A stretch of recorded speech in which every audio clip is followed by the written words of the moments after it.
Hey, I'm Randy and you're watching The Cheap Audio Man. Here at The Cheap Audio Man, we talk about high-value hi-fi home theater and headphone equipment. And today, I'm going to do the video that has been requested the most from you, the viewers out there. We're going to talk about how to hook up a turntable, how to hook up a DAC, how to hook up a preamp into an integrated amp, into speakers, all of it. So sit down, grab a cup of coffee, and let's hook up a stereo.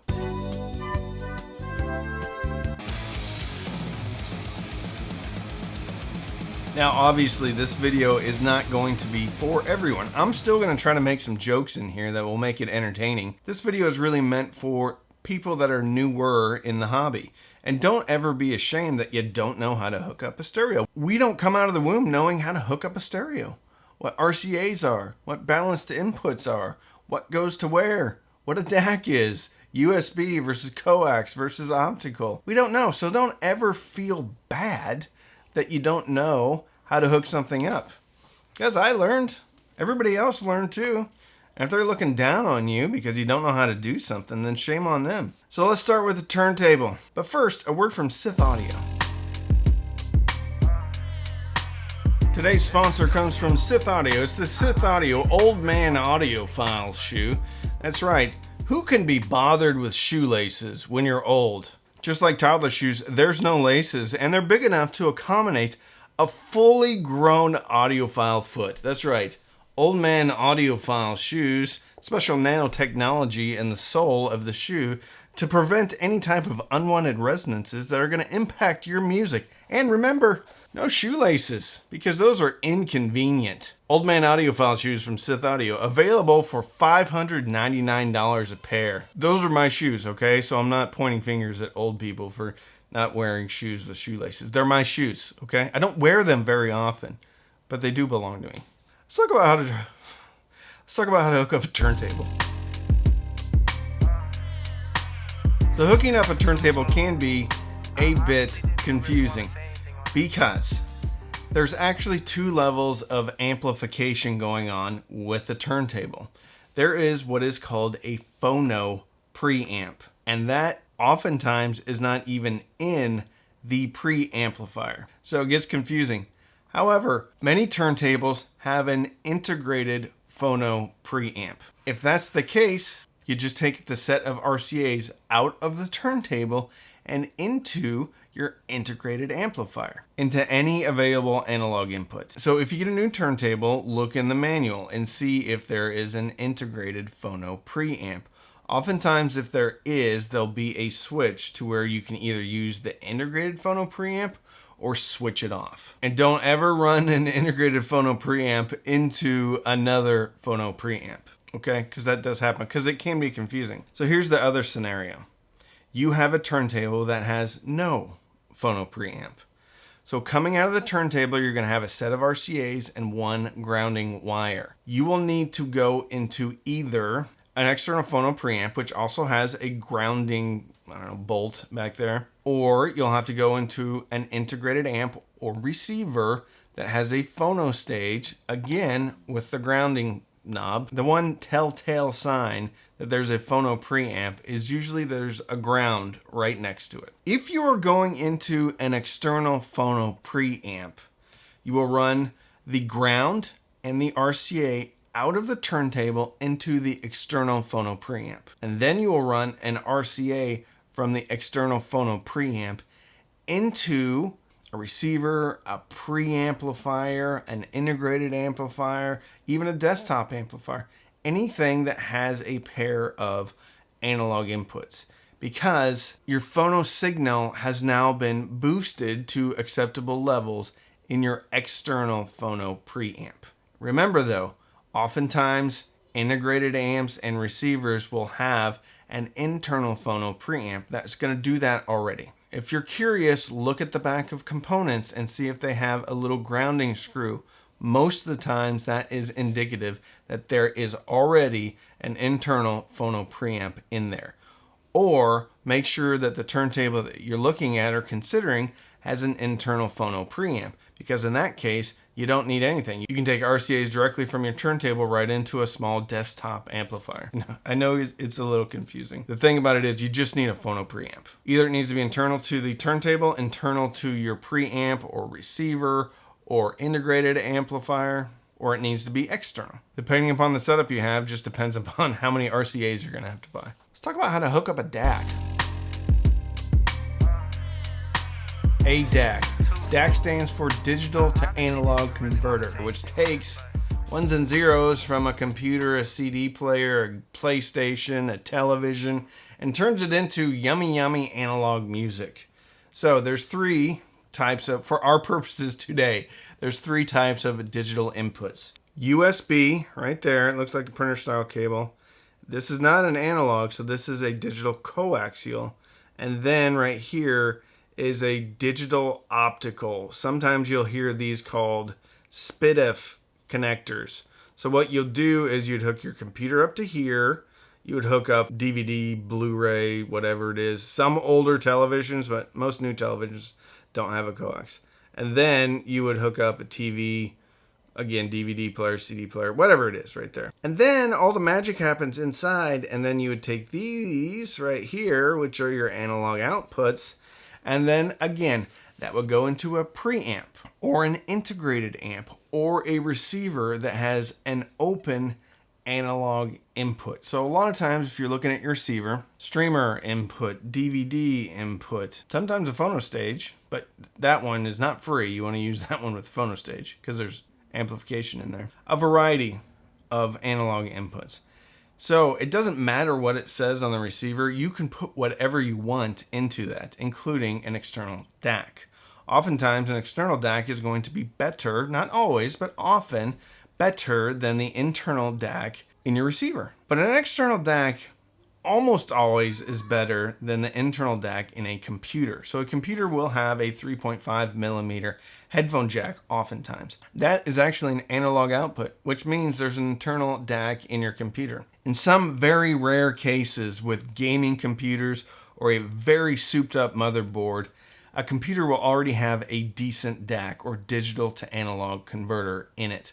Most of the time, most computers, most laptops don't have a great DAC. So if you consume most of your music digitally through streaming or ripped files or whatever it is, or CDs, whatever it is, an external DAC is a great way to improve the fidelity of the music.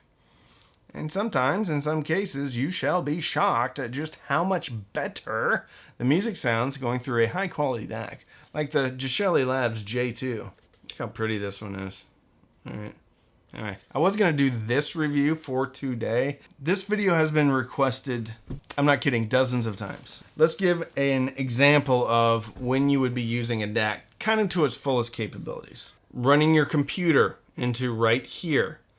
Running your television into right here. Let's say you have an old DVD player or CD player that has a digital coaxial out. You would run that into right here.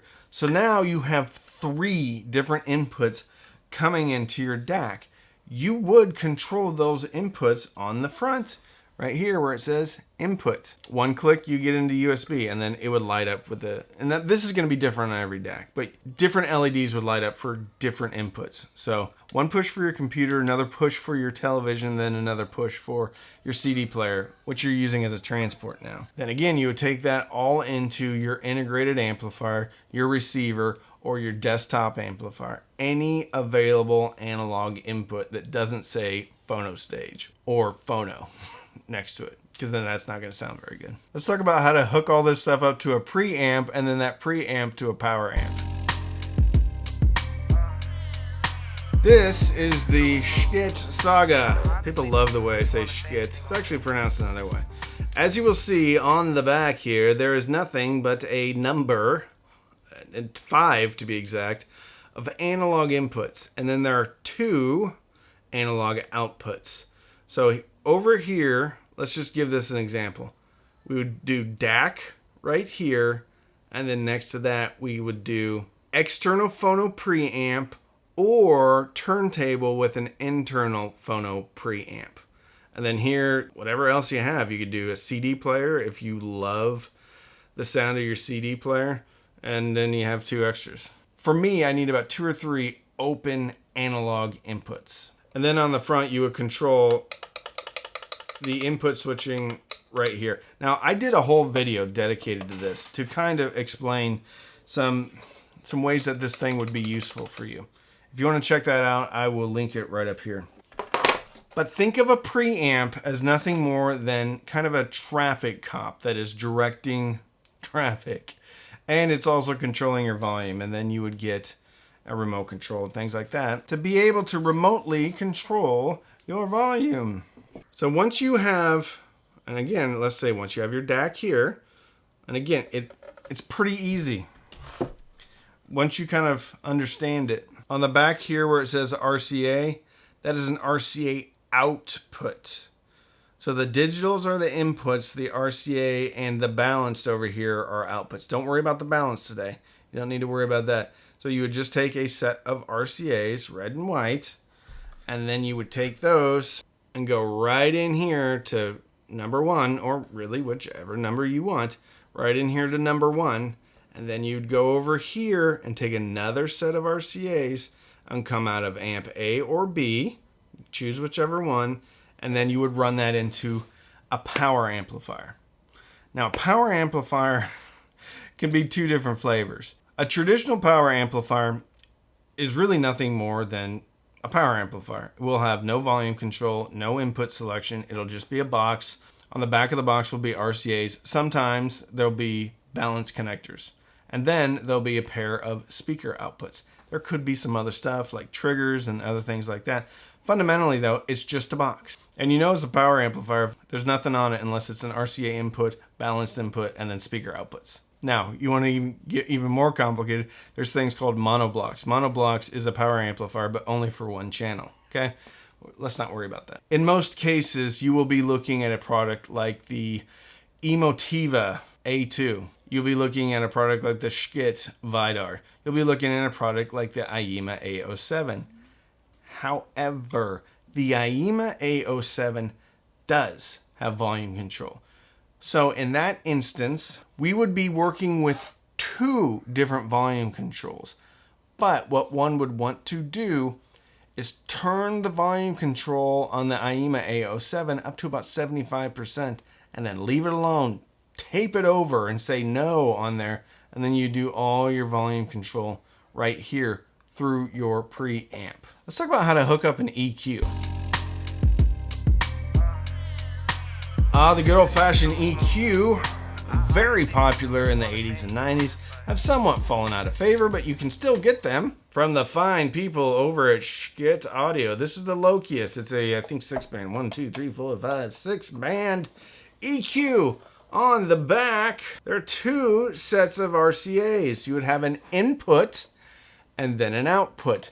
This is going to sit between a preamplifier and the amplifier. Instead of the output of the preamp going into the input of the power amplifier, the output of the preamp is going to go into the input of the EQ, and then the output of the EQ is going to go into the input of the power amplifier. And then you just hook up a pair of speakers.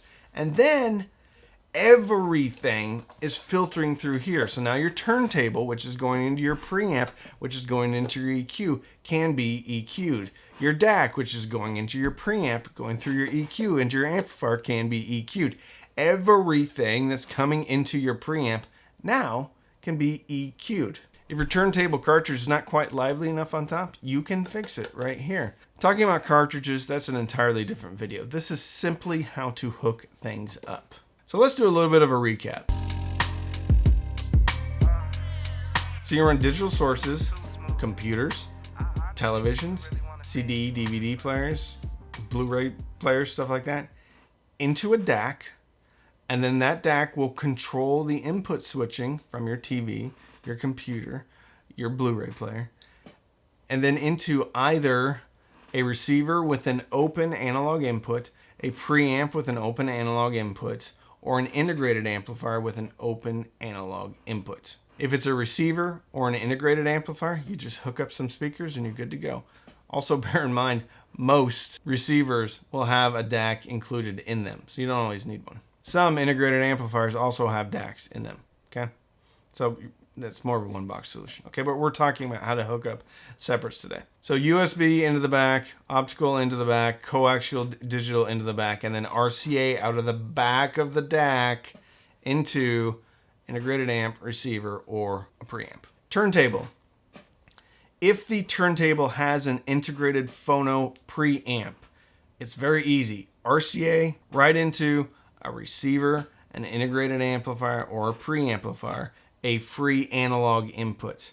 However, if your integrated amplifier or your receiver has a phono stage, so it says phono and then there's a little grounding screw next to it, and your turntable has a phono preamplifier, don't hook them up together. It will sound real bad real quick. So again, the important thing is to check if your turntable has an integrated phono preamp. If it doesn't, then you're going to need a phono preamp in your receiver, your integrated amplifier. If you don't have those two things, then you will need an external phono preamp. And then you would go turntable, RCAs, and ground, external phono preamp, input with the ground, and then you would output RCAs into an open analog input into your integrated amplifier, receiver, or even a little tiny desktop amplifier. Hooking up a power amplifier. Well, it's easy because generally a power amplifier is only going to work with a preamp only. Now, there are certain circumstances where a receiver will have preamp outs, but we're not going to talk about that. That's kind of beyond this conversation. So hooking a power amplifier up to a preamplifier, very straightforward. Output of the preamplifier into the input of the power amplifier. That's it. You're done. You got everything. So now you have all your sources coming into your preamp, which could be a DAC, turntable, whatever it is, and then the preamp going into your power amp. Now, if you want to hook up an EQ, then this would just be sandwiched between the preamp and the amplifier. So it'd be like an Oreo sandwich. Preamp and the amplifier are the cookies. This would be the delicious creamy filling. So then you would take output of the preamp, input of the EQ, output of the EQ, input of the power amplifier, hook up your speakers, and Bob's your uncle. I always like that term, Bob's your uncle. So I know this was complicated. I get it. I'll link a video here that I think is pertinent right here. If you want to support the channel, you can sign up for Patreon. We have Zooms, we have a Facebook group, we have a Discord server. You can use the links in the description. Most of those links are affiliate links, which means if you click and you buy, I do get a commission. But you can always just click through and buy whatever you want on Amazon to support the channel. It won't cost you any more. If you got any value, like this video. Subscribe if you're not subscribed. So don't binge watch anything on Netflix or Hulu. Binge it, listen, and fill your soul with happiness. And with that, I'm Randy. I'm the Cheap Audio Man.